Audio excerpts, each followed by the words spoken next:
По окончании очередной экспедиции команда проекта «Горная Абхазия» времена года вернулась с интересной находкой.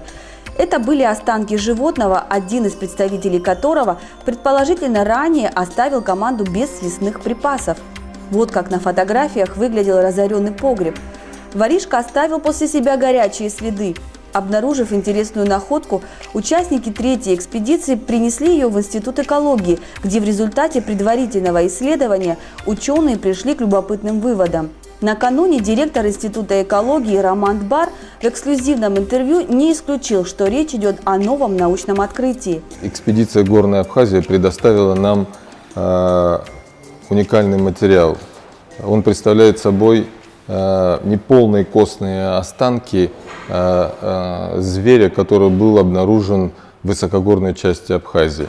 Нам удалось собрать и этот неполный скелет. Также мы имеем изображения, которые были получены, во время съемок на поверхности глубокого снега.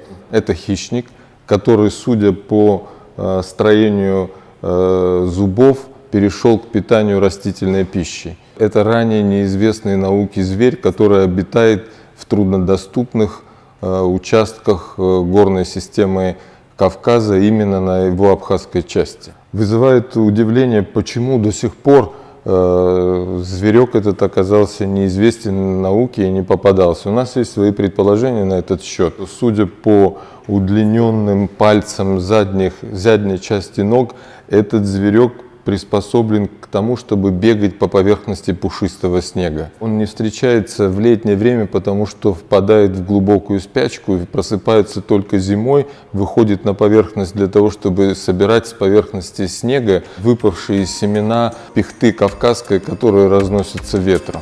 Можно сказать без всякого сомнения, что это сенсационная находка, которая требует дополнительного исследования и изучения. 3 апреля планируется пресс-конференция участников экспедиции проекта «Горная Абхазия. Времена года». Ожидается, что на ней будут озвучены подробности темы.